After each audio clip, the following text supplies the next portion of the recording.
Support for this episode of Judaism Unbound comes from the Oshman Family JCC in Palo Alto, California, whose vision is to be the architects of the Jewish future.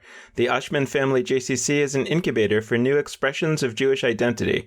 It creates innovative Jewish learning, celebrations, and arts programs that inspire personal connections to people and ideas from across the Jewish world. Learn more at www.paloaltojcc.org. This is Judaism Unbound, episode 193, Overhauling Jewish Education. Welcome back, everyone. I'm Dan Liebenson. And I'm Lex Rothberg. And we're continuing to explore Jewish education from all different facets. We've explored it at camp and after-school programs, and last week we explored what Jewish education might look like online. Today we're looking at a combination of online and offline, what's called blended learning. Our guest today, actually a returning guest, he was actually one of our first guests on our 9th episode ever of Judaism Unbound, Dan Mendelsohn Aviv, is the co-founder and lead educator for Adrabah, whose tagline is Jewish High School Reimagined. Adrabah is a new Jewish educational organization based in Toronto, Ontario, Canada, which is piloting an approach to Jewish education that they call blended Jewish. As they say, it's their take on the 30-year-old teaching practice of blended learning, which combines face-to-face instruction, independent study, collaborative work, chavruta, which is paired learning with a friend, project-based learning, and distance learning to personalize the experience for each student. Adrabah is launching its inaugural part-time learning program this coming Monday and plans to launch a full-time program this coming fall. Our guest today, Dan Mendelsohn Aviv, continues to operate and be the host of the Tanakhcast podcast. He's the author of 2 books, one, End of the Jews, Radical Breaks, Remakes, and What Comes Next, which we talked to him about early in the life of this podcast, and the more recent, Bar Mitzvah Palooza, Why the Jewish Rite of Passage Needs an Overhaul. We're excited to talk to Dan Mendelsohn Aviv about Adrabah and all these other subjects. So Dan Mendelsohn Aviv, welcome back to Judaism Unbound. It's so great to have an early guest on again. Thank you. Third time's the charm. And let's actually start there again, because when we started this podcast now coming on 4 years ago, I don't think that we fully understood exactly that we were part of the digital age in some particular way. Like, I don't think that was at the top of our minds. I think we were using the medium of a podcast to explore Judaism, but at least speaking for myself, I was less focused on that we were somehow using digital tools in a new way that would become significant for Judaism. And yet, as we start to get a sense that there are people out there that in some way consider themselves part of our community, first of all, that's a weird responsibility, but it makes you realize that something is happening that's not really what we intended and that is flowing directly from this new era that we're in. And as I've been thinking about that recently, I've been thinking so much about how changes in the technology of information gathering and retrieval, let's call it, ranging from the advent of writing, clay tablets, the scroll, the codex, the printing press, et cetera, all seem to have on the other end of them some kind of revolution in the nature of Judaism itself. And also, I think, a revolution in the nature of who can access the materials of Judaism, and fundamentally that's about education. So this is a big question, but I was wondering if to start with, you could just sort of reflect on your own sense of where we are in terms of Judaism and Jewish education vis-a-vis the digital age, because that's clearly something that animates your work with Tanakhcast and also, I think, with Adrabah. And I'd love to hear a little bit about your framing of how you're thinking about that. The whole world of education is kind of at this pivot point where you have traditional legacy institutions that have been doing things pretty much forever. I mean, my high school experience was probably very similar to my parents' high school experience. I mean, they immigrated, but I mean, theoretically, had they been in the United States in the 50s, their experience of high school would have been very similar to my own. And in many respects, my children's high school experience is very similar to mine, with some mild differences. But the reality is that the legacy institutions in terms of education haven't really changed the way they do things around learning in hundreds of years. And so it's more like on the margins that digital is really starting to sort of claim a space and redefine what learning is and how one learns and what it means to know and interact with knowledge. That's now, I think people are realizing that those marginal kind of pockets are moving toward the center in certain in certain areas. So, at the advanced level at the universities are beginning to sort of pilot these kinds of programs. There are other kinds of programs across the United States. Our school is one example. In Canada, I think we're the only blended learning Jewish high school of its kind in north of the whatever parallel that is. I always forget at this. I'm trying to say the 49th parallel, but I think that's between North and South Korea. But we're 54, up here, maybe? The 54th. Yeah. 54, right. It's 54. Because 54-40 or fight. Right. Yeah. So it's the 54th parallel. So we're sort of putting our stake in the ground and saying that we're going to create this institution that is going to take this kind of marginal weirdo idea and bring that into the front and center. Can you tell us a little bit about what blended learning means and what it means to build a school around that idea? What does that actually look and feel like to a student? Well, we had a big debate amongst our team of founders whether to even call it a school, because as soon as you say the word school, you get locked in to this whole set of associations of like all these John Hughes movies that defined a generation of what a high school experience was like. And the reality is that when you talk about blended learning, it blows all that up. Blended learning, most simply defined, is you blend technology and teachers. It's the most simple explanation. You still need the teacher in the room with the kid or remotely. There has to be an adult there to offer guidance and to curate and to help and support. However, you're leveraging as much as you can with the technology. So that means, for example, I'll talk about something as simple as attendance. Traditionally, in the traditional school, attendance meant you had a child sitting in a chair in the room with you. But right now, for example, if we were teaching a class, would I be able to mark you as being present? I mean, you're in a separate location. I'm in a separate location. Lex is in a separate location. You're not physically present in the room with me, but you're present nonetheless. And then it just builds out from there. Like the whole design of the space is different. The way you construct a schedule is different. The way you construct a curriculum is different. Blended learning is just one, shall we say, subset of a movement in education that technology allows. It's called personalized learning. So we find in the traditional school system something called differentiated learning, where you take different assignments and you give them to different groups of kids based on interest and based on ability. But blended learning really is focused on technology, but it also doesn't lose that human connection. I think that if we are looking to meet learners where they are, this is where they are. Kids are using technology to learn in a way that didn't exist 10 or 15 years ago.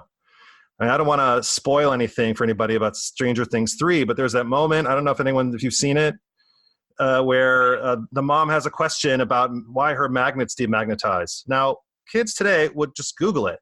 She had to go to the science teacher's house to ask him that question. Kids don't even think like, oh, I should go ask an adult.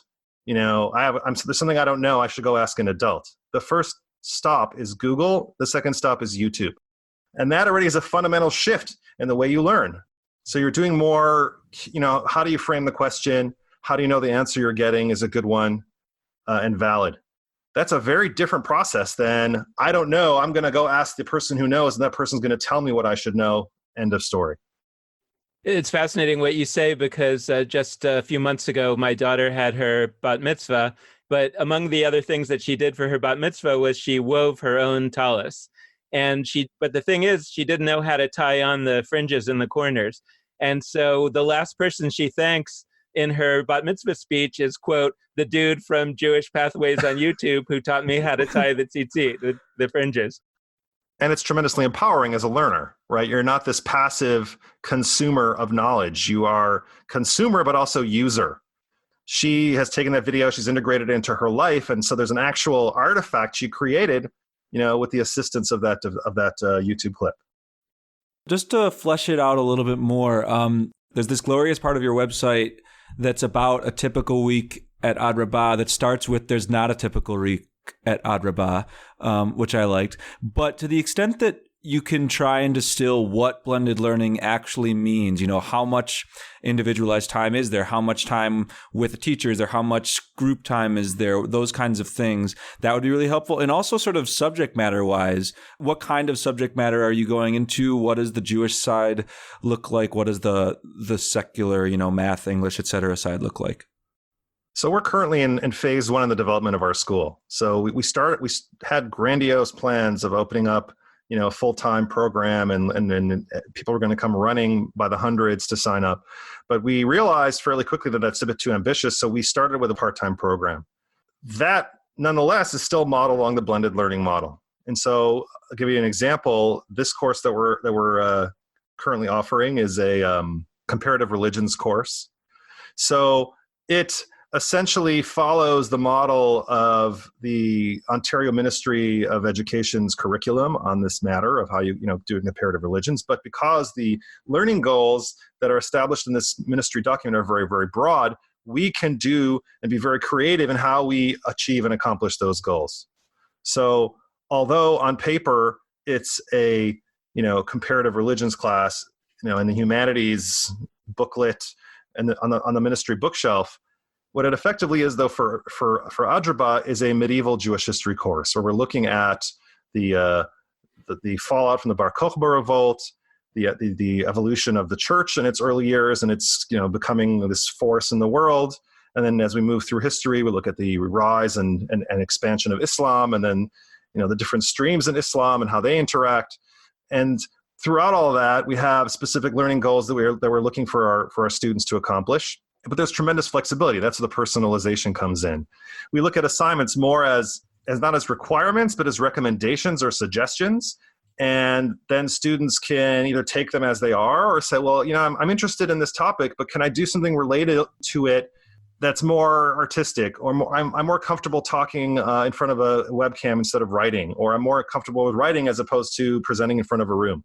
The personalized aspect of the teaching allows us to be open to that and to allow students to really engage with the material wherever they are and what interests them.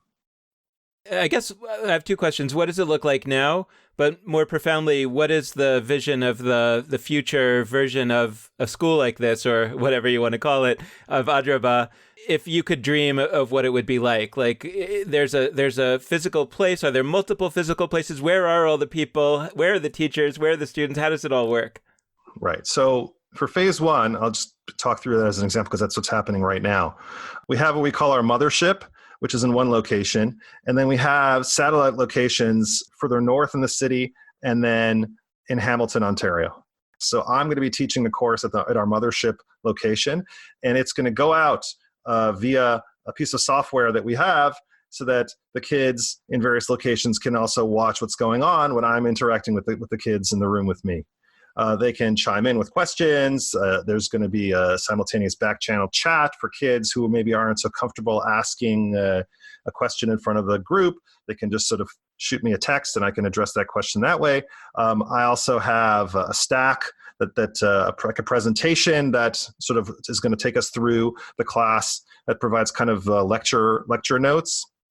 And then if there's multimedia that I want them to look at or snap polls I want them to take, those are sort of popping up on their screens as the time goes by. But that's not I'm not talking at them for 3 hours a week. I should say that the ministry requires us to do 110 hours of instruction to get a credit.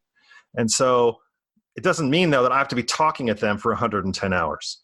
I'll be leading a more formal talking at them kind of class for a total of maybe 36 hours of maybe 40 hours in total. And the rest of that time, they're working on these topics that we're discussing together, and they're working on accomplishing learning goals. The sky's the limit. I'm interested in a couple things. So the name Adrabah is an interesting choice, and I want to hear what goes into it. I'll let you define it as you will, but the hint I get from it is a little bit of on the contrary, and I'm curious what it's contrary to. So, and what I'm getting at with that is I don't want to frame you as if you are only reacting to others. I'm sure there are positive reasons for why you should do this that are not only, students shouldn't do other things, shouldn't go to other kinds of educational institutions. But I am curious to the extent that there are some of those shouldn'ts, like what kinds of deficiencies you're responding to in whether it's Jewish education or broader education. And I also wanted on the digital front to just think about something that just like a little micro example of how certain things can can happen online that don't always work in person. I think back to that ongoing joke that like speakers would do and do at the beginning of their presentations, like everybody in the room say your name at the same time, or like say where you're from, and like everybody says it and nobody can hear each other. But in a digital context where you have a chat box, if you say everybody say your name, you actually can all put that in. It takes 4 seconds, and through skimming in the next minute or two, you can see everybody's name and not use anywhere near as much time as it would take to go around in a circle and say your name. So I'm curious, like that's just one micro example, but so what would you say you're sort of responding to in broader education through your school? And also, what are some other examples of how certain pieces really can be done very efficiently or effectively through the blended learning modalities that you're using? So the name, actually, we went through a process to come up with the name because, there's always politics around if you pick the name of a person, is it the right kind of person? And we decided to go with a concept in Judaism that ties into learning. I guess the consummate learning document that we have is the Talmud, Babylonian Talmud. And this concept, this term adraba, is used hundreds of times in the context of arguments. When adraba figures in an argument, the idea is it's expressing this idea or position that is the opposite of what is expected or assumed. So it just sort of like sharpens the debate, it sharpens the discourse. So what idea or position are we expressing that is opposite or of what is expected? Well, we're coming to say that every realm of our lives has been utterly transformed by the advancement of technology. I wouldn't want to be operated on in a surgical theater from 1905 or 1919. I'm very happy to go under the knife in a surgical theater in 2019. And yet, our schools are virtually unchanged going back 150 years. There's a lot of these reconstructions of the way towns used to be in the late 19th century. We have one outside here in Toronto, Black Creek Pioneer Village. It's one on the way to Kingston. They have like the milliner's shop and the print shop, and there's the old doctor's house with his office inside his house. And like half the professions don't exist anymore, and the other half have been utterly transformed, except for the schoolhouse. It's still teacher, blackboard, textbooks, desks, and rows. And my partners and I, we looked at each other and we said, this can't be it. Like everything else has changed. Tell me schools can't change? They have to. It's not a coincidence that the modern prison evolved at the same time as the modern high school. And a lot of high schools look like prisons. You have a long hallway with cells on each side. You have a bell telling you when to leave this room and go to the next room. They have a highly regimented schedule. And education is the only way that we will perpetuate our civilization. And if we leave it to a system that is basically, this industrial, where we put kids in the grinder in one end and then wait for them to come out the other end, we're going to lose. And on the Jewish side, it's even more critical. I mean, Toronto is very blessed with options for day schools and for high schools. So we have a lot of great primary schools, middle schools. We have less options at the high school level just because there's a natural kind of narrowing. But the question that we look at Adraba and we're concerned about every single day is how are we going to produce kids who are Jewishly literate? And what I mean by that is, how are we going to create a cohort of a generation of kids that could go forward and be knowledgeable about Jewish values and Jewish culture and Jewish languages and Jewish history and Jewish practices, not in a prescriptive way, but more like, this is what the Shabbat experience is like. This is what Sukkot is about. Let's look at its agricultural roots. Let's look at the various evolution of how it was observed over the centuries. A person with that kind of toolkit is suitable or is suited to go forward, be a consumer of Jewish culture, a producer of Jewish culture, a user of Jewish culture, and a contributor of Jewish culture. The idea is that you're not just passively consuming it and stepping in line, but learning it and then doing it. I mean, I'll start by saying that for anybody who's shocked by the idea of blended learning and with technology in the classroom, I just can imagine us having this conversation, 500 years ago or something about the idea of blending learning with books. And we're right. Now that the printing press is around, we can afford to have textbooks. I mean, that would have been actually substantially later than the actual invention of the printing press, but the printing press brought that about. And people can't even imagine education today without books in the classroom, but that was a total innovation. But I think that there's also this question about as innovation happens in education, the question is it really driven only by the fact that basically we can do this more efficiently, or fundamentally that there's a new aim of education that is made possible by this new form of education? And it strikes me, for example, that the vast capacity of the internet to democratize knowledge and access to knowledge is something that has the potential to invite vastly larger numbers of people into some higher level of connection to this stuff. So it's not just about sharing the treasures of Jewish culture and history with kids, but I think it's something deeper than that. And I'd love to understand what, from you, is the aim of education that's either really driving you, or that as you do this more and more, you've started to see emerging. Well, I want to go back to the example you mentioned about the printing press, because when it came out, there was a huge debate around whether this is kosher or treif.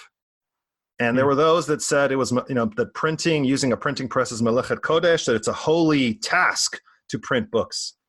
But imagine if you're a scribe and your whole career you spent scribing, right? Doing the stuff of learning the craft and learning the trade, and you've developed this technique, and you have all the hardware, and you have all the gear and everything, and then this machine comes along and threatens to essentially make you irrelevant. You can understand how scribes would naturally push back against the printing press. And they did, and rabbis came out against it too. They're on the wrong side of that one. But the reality is, scribes haven't disappeared. Their profession has changed. They are more, shall we say, art than craft at this point. And people come to them for different needs, but they still exist. And there's also far less of them than there were back in the day. I think the example you mentioned about your daughter tying tzitzis is a good one. Teachers often get in the way of learning as opposed to helping it. If we sort of retool or rethink what the role of the teacher is in Jewish learning, we may find that given the right context and the right opportunity, the kids can do the learning almost on their own. They may need some help, to stay on track. That's what the teacher is going to be there for, to provide the support, to provide the guidance a little bit, and help with the curating. But there's no secret sauce here anymore. The curtain has been pulled aside, and we can design the learning experience a lot differently.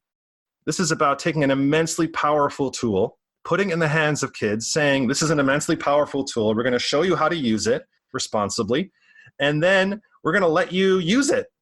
It's the most annoying thing is to say to somebody, okay, here are the keys, but you can only use it on Thursdays between the hours of 6 and 8, and you have to have an adult in the car, and you can only go on this road at this time.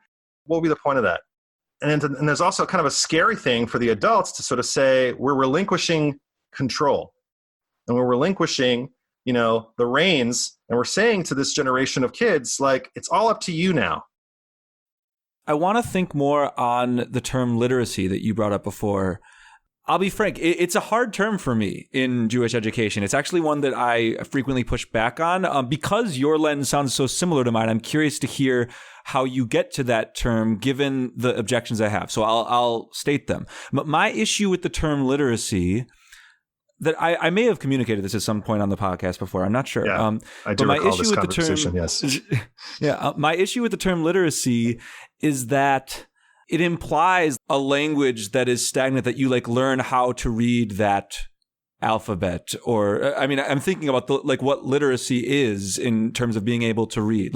I'm able to decode the letters on a page, understand that they are communicating certain words, and glean the meaning from them in a book. Or on a street sign or anywhere. And I guess to me, it doesn't imply something that you would constantly be shifting. You talked about somebody not only consuming education or consuming Judaism, but contributing in the future. And so for me, when the word literacy comes up, I feel like it's more about sort of, I know where to find certain ways of doing it properly.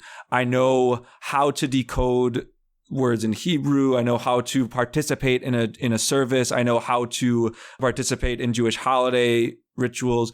What it doesn't quite communicate, at least to me, in the word, is is the next step, which you did speak about in terms of, being somebody who would themselves change a little bit of it and then put their own sprucing up onto the product of Judaism and then make something new. So like, how do you sort of square the language of literacy with all of the important points you're making about innovating in Jewish life and more broadly?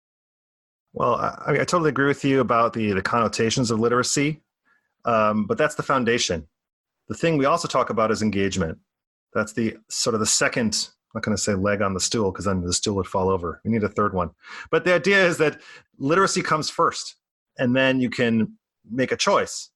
Here's a set of frames of understanding that can provide you with a foundation for action. The reality is that you can be literate and be a drone and just follow along with what everyone tells you, or be literate and do nothing with that. And what we're hoping to do is provide a skill set and then say, okay, let's figure out an opportunity for you to use that in some context. One of the examples we have in one of our courses that we're going to be offering in phase 2, it's called Jewish Living. And it takes you through, it's like a track, and one of the courses is called the Jewish Year. And it kind of tracks the Jewish calendar as we move through the year. And now I don't know if you have these where you guys live, but in the months and weeks before Sukkot, these kind of pop-up shops appear along Bathurst Street where you can go and get the Arba Minim, you can go and get lulav and etrog and all that stuff. And we would like to send our kids into those pop-up shops to interview the proprietors and to ask them what they're doing and to sort of explain what they're doing. Is sort of like to create like an explainer video about the four species for Sukkot. That doesn't mean necessarily that they're going to become experts in Sukkot. But what it means is that this artifact that they may have at some point held in their lives, they will understand like how it's sourced, to sort of take that literacy and then take it out into the world. Literacy wouldn't have been enough. It's not enough just to have, I can decode this letter and I can understand what this means. It's decoding this letter and then taking it to the next level. So can we talk a little bit about the institutions of education, for want of a better framing? I'm not sure exactly what the right category is here, but I'm thinking essentially, who is your competition, so to speak? In other words, is Adrabah coming along and it's going to play the role in people's lives that Jewish day schools otherwise might play? Is it playing the role in people's lives that a Jewish religious school or Hebrew school might play? Is it really potentially there for people who would otherwise be accessing nothing? But I'd love for you to talk about those specific other avenues through which people up till now have gotten Jewish education, and how you think about their futures and how it relates to what you're doing. I understand it's a sensitive subject, but I'm also thinking about the fact that if your view of the world is right, then we should expect some major changes in secular education in the years to come. And for example, a Jewish day school, the notion of a place where you go and spend the entire day in a Jewish learning environment may become an anachronism because there's no school like that of any kind. And so right. What's that future going to look like? And so, I guess I'm looking for a little bit of futurism here as well, and to say, well, how does this experiment that you're doing potentially manifest in the decade or two to come? And how might we, even if we are from a day school or a religious school kind of background, how might we see this as an opportunity that we can jump onto as opposed to simply a threat? Okay, well, first of all, the answer to your earlier question is all of the above. I think that there are going to be some people who want to go to a high school where there's a debate club and a swim team and a prom. There are always going to be people that want the traditional high school experience, and there's a very good, well-respected institution in the city that provides a traditional high school experience. Lots of kids go there and they are very happy and they get educated and it's great for them. But there are an increasing number of kids for whom the traditional experience just doesn't work. It's just not working for them. That they can't sit in the chair for 40 minutes. They don't want to shuffle down the hallway from room to room. That this idea of siloed learning doesn't feel right for them. It just doesn't work for them. We also, so we could be a place for them. There are also kids who, for various reasons, either ideological or financial or geographic, find that Jewish traditional high school option to be too far for them. that maybe they don't have that kind of money and that kind of tuition to pay for that. So they're in a public school, which is, or maybe they're in a public school by choice because, they're in a school for the arts, or they're in a specialized program, or they're in a STEM program, or whatever. We can provide a Jewish learning option for them at the end of their school day. We have parents who want us to do stuff for them too. The idea is that that the courses we're offering and the way that we're offering it appeals to people who learn differently. And not just in that euphemistic way of, oh, you're a different kind of learner. I mean, people don't learn in the traditional way as demonstrated to us by going back to that scene in Ferris Bueller, right? Where the lecture is happening about economics. Like that. And universities are figuring that out too, right? It's not just at the high school level. Universities and colleges across North America are realizing that that's just not working for kids either. 10 years down the line, I could foresee us still doing our thing in a very small scale, on 60, 90 kids in one site. We don't want to be massive. So we're going to hopefully set up spaces around the GTA or around the Toronto area where people can find this more accessible. So this system, this way of teaching is so flexible that it's not that it's all things to all people, but it's very close. And once you experience that, to go back into a traditional setting it's a kind of a culture shock. I don't see the traditional schools going away anytime soon. For as long as there are parents who have the means and the desire, there will always be those schools. But I see that other options will come into existence that will try to address the needs of learners in a very personalized way.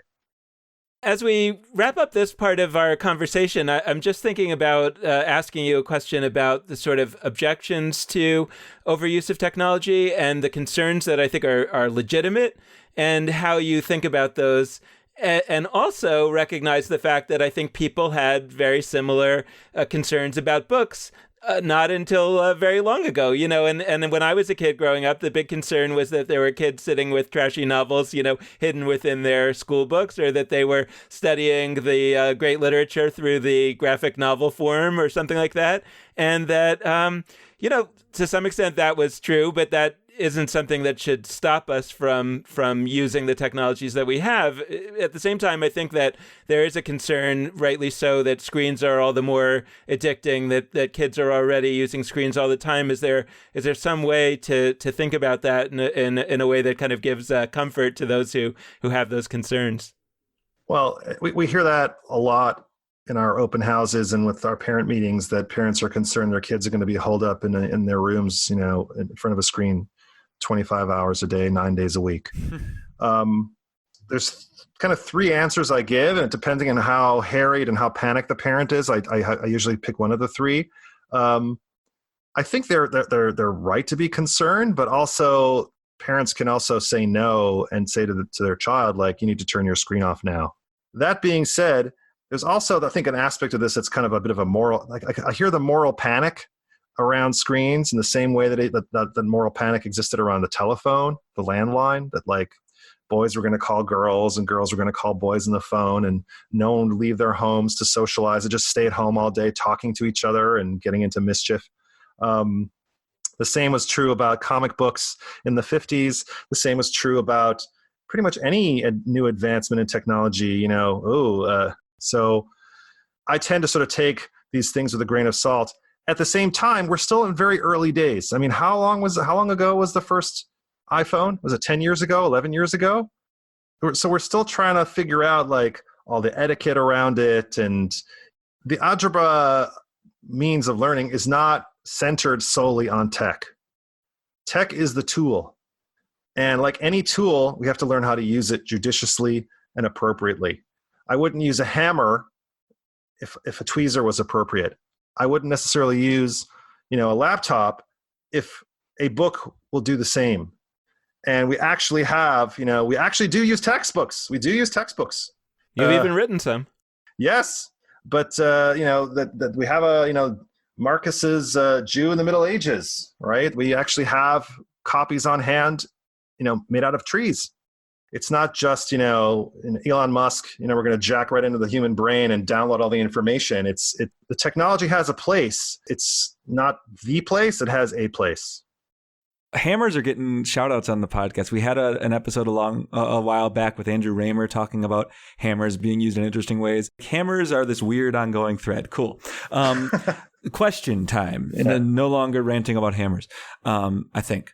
So you have thought, you mentioned how it's both strange and regrettable that education is the one piece that we haven't drastically shifted in the last I think you said 150 years. I mean, it's, a long time. And I agree with that. And I also want to map that onto one of the paradigmatic moments of Jewish education, which is bar mitzvah, bat mitzvah, bi mitzvah. Bi mitzvah is what I'll use moving forward for gender neutrality. You've written about this. You wrote a book about this, about how bi mitzvah needs an overhaul in maybe some similar ways to the general overhauls we're talking about in education, and some distinct ways also. I'd love to hear from you on that. But what I'd frame it around is, to me, my basic paradigm shift is that the idea that you have your manual for your binder. When I was getting my bar mitzvah, and I say getting my bar mitzvah on purpose, that's what it was. I was receiving this checkbox, credential, whatever. I had a binder that was the same binder as every kid in my religious school. And it was like, okay, you're going to read this thing. You're going to do these blessings. You're going to read this amount from the Torah portion. The whole idea that you would have one size fits all for this momentous occasion that I actually think has deep transformative potential is, to me, just not only is it out of touch with our society, it's just sad. Kids at age 11, 12, 13, as they're prepping and then, becoming bi mitzvah, are deeply capable of a lot of things. And if we allow them to set the tone of what they're most excited about, if somebody is, say, excited about designing their own talis and learning about on YouTube how to do that, we should be following that path and not going to the binder. So I'd love to hear, how do we overhaul bi mitzvah as it relates to these broader education questions? And is some of the answer to make it more student-centered, more individualized in the ways that you've been talking about with your school/non-school? I think, there's sort of, two sides of the same coin. You have this very traditional industrial model that you kind of alluded to, where you start at this point, you get the binder, and you have to go through this point, this point, this point, this point. And then at the end of the process, you come out, here you go, you're a mitzvah now, and now now you're an adult. I do find, and then part of the research of the book, I talked to a lot of different people and then different congregations doing things differently, and that's wonderful. But I think that there is, again, this kind of tremendous cultural weight that is put on that kind of very ham-fisted experience that people have and are very dissatisfied with. But again, it's easier to imagine the end of the world than to imagine us, doing something radically different with the bar and bat mitzvah. But again, that being said, there are I can think in this city of a handful of congregations that are doing it differently. But then again, those congregations are on the margins. They're not the big tentpole congregations that have 1,000+ families, right? It's the ones that are sort of not where all the Jews live, that are not in a lavish synagogue space, that are doing these kinds of things. And that's wonderful. And the people who experience them find those experiences very meaningful. I tried to brainwash my daughters into doing something different, and I didn't succeed. My middle child, who's more the most questioning, the most not least traditional, but she's, shall we say, looks askance at the traditional synagogue setting. She went through it because, again, there's also the whole social component as well, where all your friends are doing it, and I want to do it, and even though I know it's total nonsense, I still want to do it because I want to be hoisted up on that chair or whatever, and I want to have my moment. I wonder if age 13 is even the appropriate time to do it. And it's a throwback to the Middle Ages, because that's the age in which, monasteries accepted, boys to be monks and girls to be nuns. So maybe we need to look at it at a different age. I mean, I talk about it in the last part of the book about different options, but I don't know. What's at a passage in between? It's supposed to be a rite of passage. Passage from what to what? I still don't have a clear answer about that. So maybe if someone could explain that to me, I might be able to give you a better answer. When I've been in contexts where there's been an opportunity to potentially rethink the bi mitzvah, what I've realized is that those conversations are generally being had too late, right? They're being had among parents of kids who are about 11. The parents have already spent 11 years imagining that this is all oriented towards a traditional bar mitzvah. So by that point, the parents are actually resistant to another idea, whereas I would imagine that if you had parents of infants in the room, they might be more willing to think about it differently. But of course, why is that going to happen? So it feels like there's a challenge in breaking into this loop of reimagining the bar mitzvah. And I mean, the question in a way is, how did it get started this way in the first place? Because it's actually not an overly traditional way to celebrate a bar mitzvah the way we do it today with, reading from the Torah, reading from the Haftorah. Yeah, I mean, it's interesting you bring that up, because the conversations I had when I was writing the book, and people, and I was at Shul, and people would say, "Hey, what are you doing these days?" And I'd say, "I'm writing this book about bar mitzvahs," and then I would sort of lay out the thesis, and I'd say, "That sounds great, but I don't want my kid to be the guinea pig." And I have the exact same conversations with parents at the open houses and at the parent nights at Adrabah. It's the same conversation. Like, this sounds great, but I don't want my kid to be the experiment. We had a lot of families, for example, parents came in with kids in grade 6 and in grade 7 because they're hoping that this school happens, and it should be going through a couple years of shaking out all the startup problems. So it's good and ready for them when their kids in grade 8, in grade 9. I understand the hesitation, because it's as a parent, it's like your most precious thing in the world is your child, right? And you don't want to mess up. But I don't see this as messing up. What's the worst that can happen to your kid if they did a shall we say, off the shelf or some strange or weird and scare quotes, bar mitzvah, or bat mitzvah? What would happen? But I think that people do have a sense that there is a right way to do it, and that if I wasn't, quote, bar mitzvahed, then I am not sort of a fully right kind of Jew. But that's where the Jewish literacy comes in, right? The fact that you assume that just because, the bar mitzvah was done or the bat mitzvah was done in this way for the last 50 years, that's how it's done. That's how Moses did it for his son. A literate Jew would have the understanding and the comprehension of where this institution came from, how it started, how it evolved, how it developed into this very monstrous, weird mutation in North America and also in Israel. And when you push back against it, what you're pushing back against. You're not losing anything of this experience if you decide not to have a DJ, for example, right? Doesn't say anything in Masechet Sanhedrin about DJs at mitzvah events. There's nothing in there. Rabbi Akiva has no position on that matter. But more profoundly, it says nothing about reading from the Torah. Right.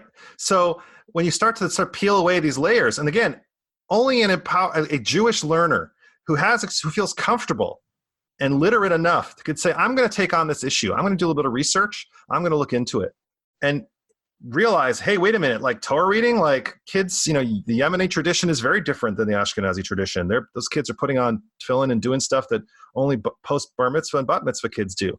And look at Mordechai Kaplan did. And again, the ability to say, I'm going to take this issue. I'm just not going to go along with what everyone is saying and doing. I'm going to look into this, and then I'll make my own decisions. And not from, I'm going to be this marginal iconoclastic figure, but really, you're coming with receipts. You're saying this whole thing that people do and think is the way to do things was fabricated in the last 30 years by so-and-so in this particular place.